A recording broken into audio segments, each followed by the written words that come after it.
selamat datang dalam serba-serbi tradisi asli Nusantara.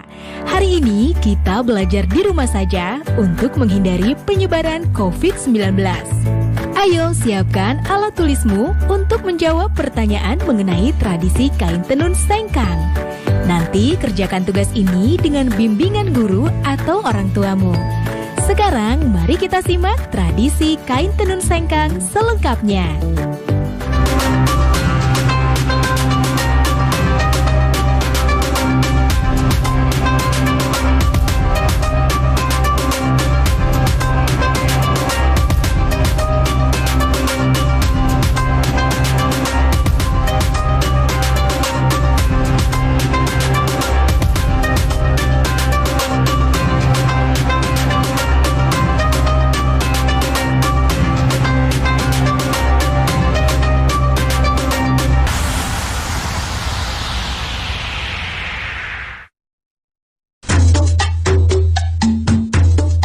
Menggores masa dan menyimpan makna tersirat.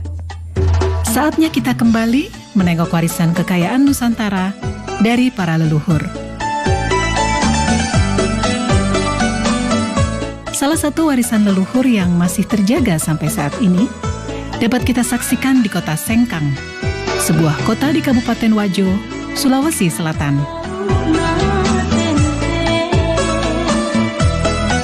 Secara sosiologis dan budaya, Kabupaten Wajo memiliki kekayaan budaya dan kekayaan alam yang menakjubkan. Di daerah ini ada Danau Tempe yang dikenal sebagai penghasil ikan air tawar.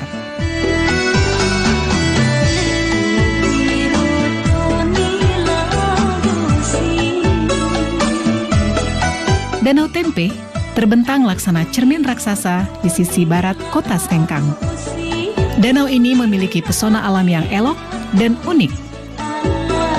Perkampungan nelayan tradisional bernuansa Bugis berjajar sepanjang tepian danau.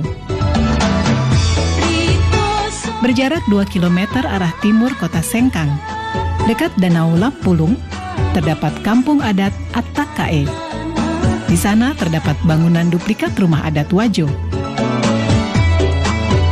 Salah satu di antaranya yang terbesar adalah Seo Raja atau Istana Raja Latenri Bali.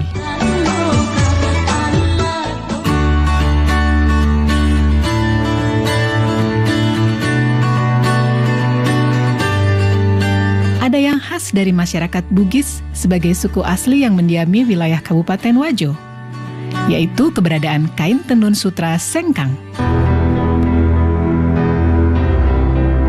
Menurut cerita turun-temurun dan beberapa literatur, kain tenun sutra Sengkang telah ada sejak ratusan tahun silam.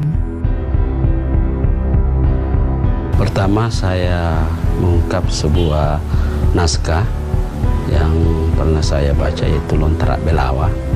Di situ pertama kali saya temukan kata-kata sutra. Di situ antara perkawinan anak kaji dari Luwu dengan Iswari dari Mancapai. Di situ juga saya temukan kata-kata di dalam lontrak, kata-kata Sengkang. Lalu ini putri dari Mancapai dengan perkawinannya dengan anak kaji dari Luwu, maka diberikan kekuasaan di 4 daerah, yaitu Tempe, Singkang, Tampangi, dan Wage. Disitulah awalnya kita mengenal, sudah mulai kenal nama sutra. Tenun ini sudah ada sejak abad ke-14 di Kabupaten Wajo ini. Namun pada saat itu terbatas pada pembuatan untuk pemakaian sendiri, bukan untuk komoditi dagangan.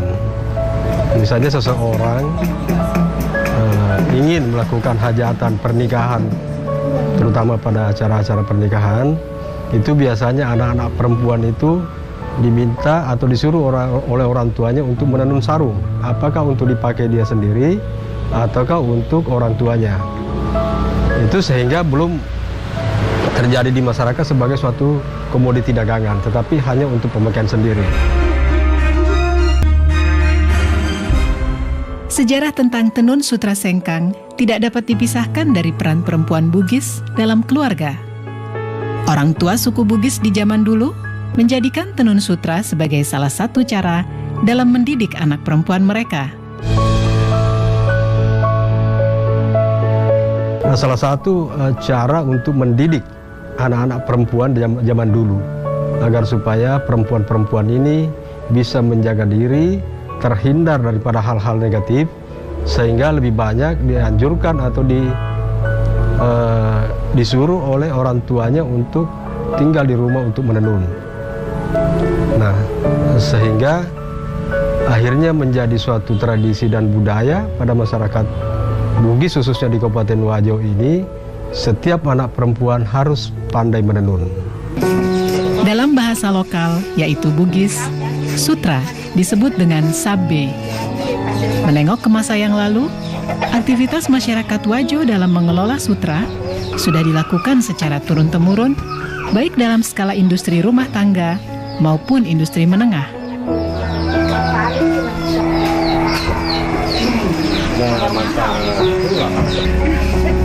Proses pembuatan kain sutra membutuhkan waktu yang cukup lama dan melibatkan sedikitnya 15 orang dalam satu kali tahapan pembuatan kain.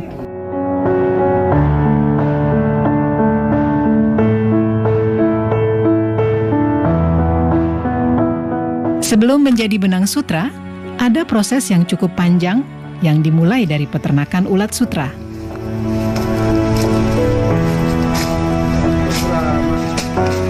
Proses ini mulai dari pemeliharaan ulat sutra, proses menjadi kokon, hingga akhirnya menjadi benang sutra yang siap ditenun menjadi sehelai kain.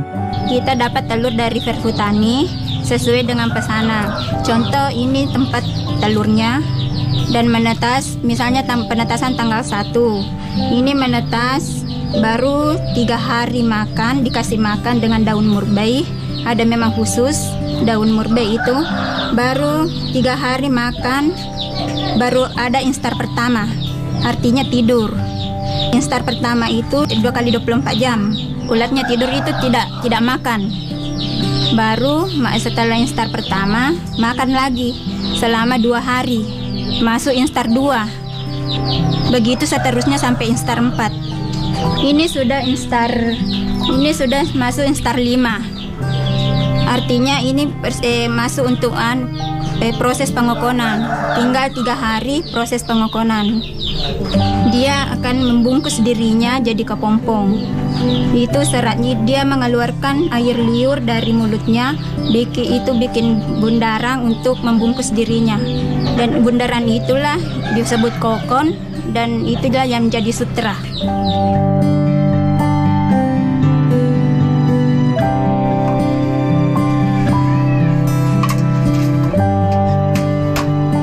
Dalam proses pembuatan benang sutra menjadi kain sarung sutra, masyarakat pada umumnya masih menggunakan peralatan tenun tradisional, yaitu alat tenun gedogan atau masyarakat Sengkang menyebutnya alat tenun walidah. Ini alat tenunan gedogan, satu setnya. Ini pertama alat gunungan benang, baru ini alat penindis untuk menekan benang bawah, baru ini tali untuk alat pembantu untuk benang bawah. Ini sisir, alat untuk mengatur lusi. Ini juga walidah, alat untuk merapatkan benang pakan.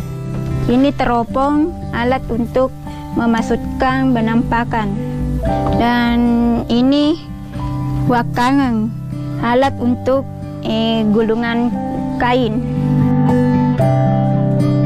Perkembangan teknologi yang datangnya dari tanah Jawa berpengaruh terhadap proses pembuatan tenun sutra di sekitar tahun 1950 dan membuat sebagian proses pembuatan dengan alat tenun gedogan beralih menjadi alat tenun bukan mesin. Nah adik-adik, sekarang waktunya menjawab pertanyaan. Siap-siap mencatat ya. Pertanyaannya adalah, Apa hubungan ular dengan kain sutra? Dicatat ya. Apa hubungan ular dengan kain sutra? Nanti jawablah pertanyaan ini sebagai tugas ya.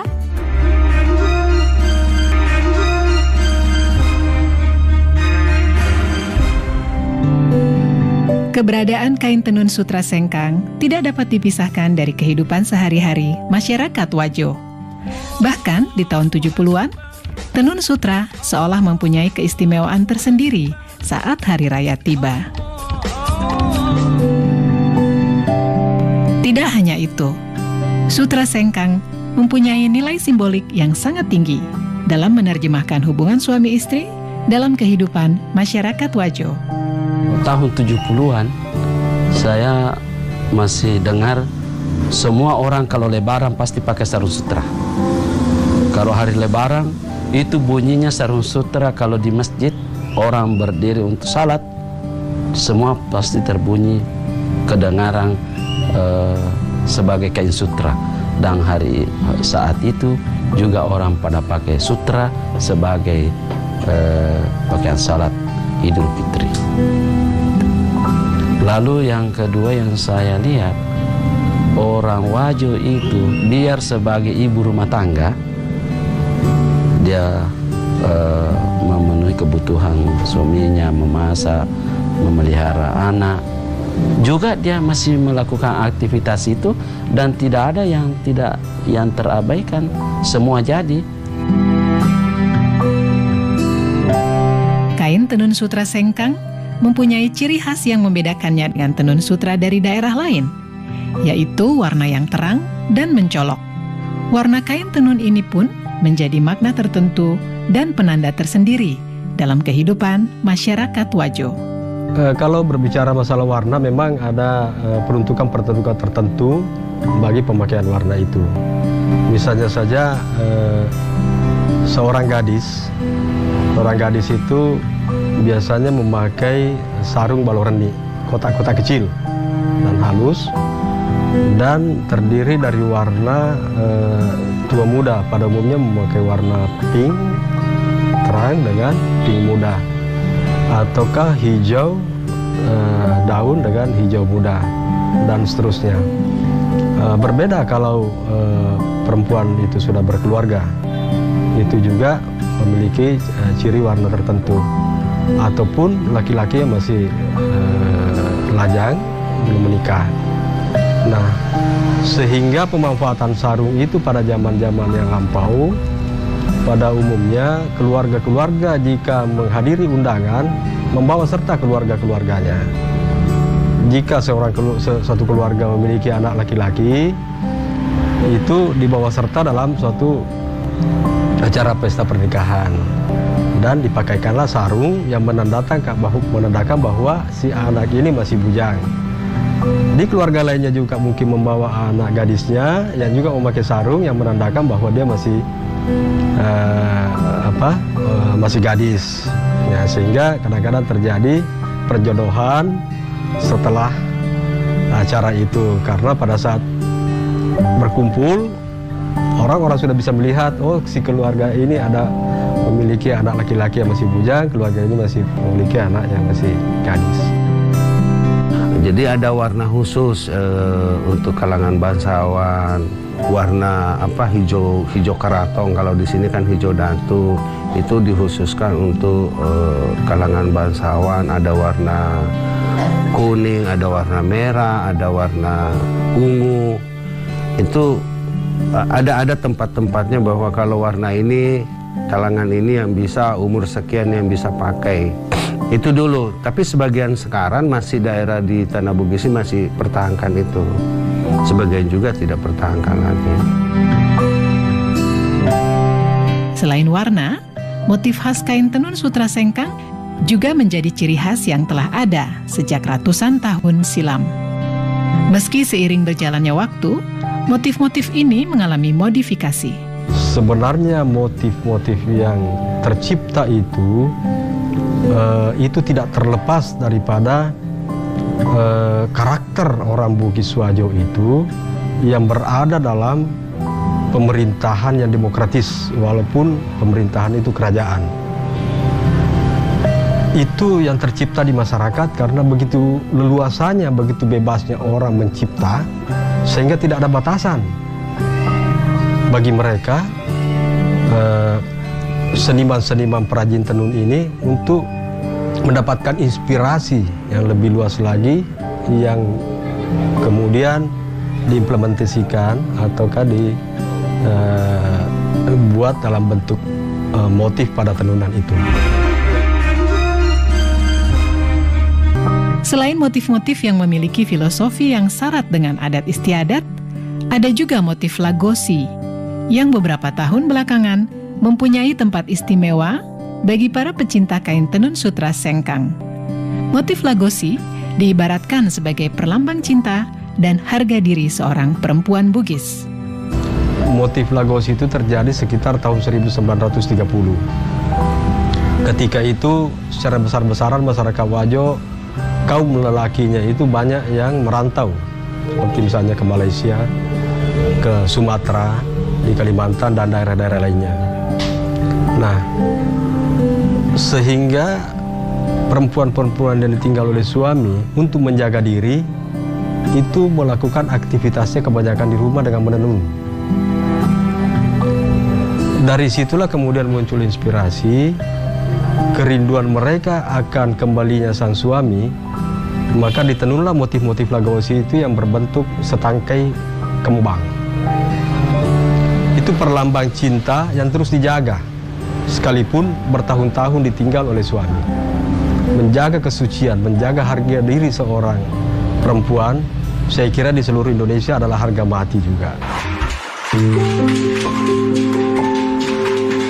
Usaha tenun sutra tidak dapat terlepas dari kehidupan masyarakat Wajo, karena hampir 15% masyarakat Wajo terlibat dalam proses pembuatan tenun sutra.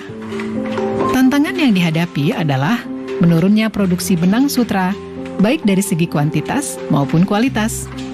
10 tahun yang lalu itu kan produk benang sutra lokal melimpah. Sampai Wajo bisa produksi kain itu 2 juta meter per tahun. Itu cerita 10 tahun yang lalu. Nah, sampai awal 2010 kemarin, produk benang sutra lokal menurun. Nah itu, sampai sekarang awal tahun 18 baru ada kayak signal. Karena bibitnya yang dipelihara oleh petani sutra itu tidak berkualitas kayak seperti tahun yang lalu. Nah, kita kemarin mencoba mendatangkan telur impor. Alhamdulillah sudah masuk, tapi belum continue. Selain produksi benang sutra yang mengalami kendala, pemasaran produk tenun juga masih menggunakan cara yang konvensional. Kan sekarang banyak, ada media, ada apa. Tapi kalau saya, prinsip saya, media online itu belum. Karena kita kan fashion, bukan kayak rokok. Rokok kalau surya udah kenal orang. Kalau kita fashion kan banyak. Selalu inovatif, selalu kita memproduk motif-motif baru. Bulan ini mungkin lain lagi bulan depannya, lain lagi minggu depannya. Nah, untuk mempromosikan di media sosial kan itu orang konsumen itu harus menyentuh, harus merasakan, oh gini loh, melihat langsung.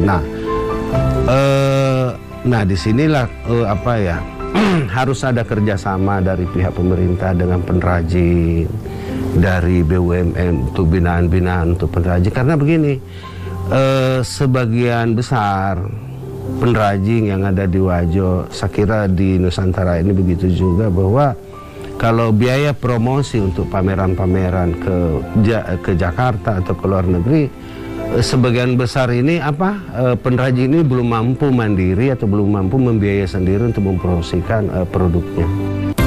Meski demikian, upaya tetap dilakukan oleh para pelaku usaha, termasuk terus berinovasi dalam menciptakan motif yang dapat diterima oleh pasar.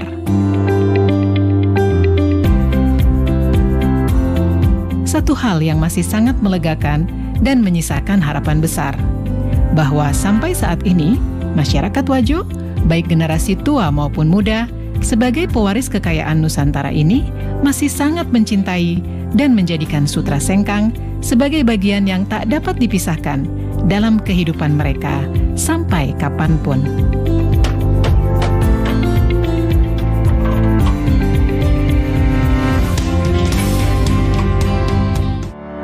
Nah adik-adik, sekarang waktunya menjawab pertanyaan. Siap-siap mencatat ya. Kita belajar banyak mengenai kain tenun sengkang. Pertanyaannya, apa yang kamu ketahui mengenai kain tenun sengkang? Dicatat ya. Adik-adik, kalian pasti memiliki pakaian atau kain tradisional daerah kalian.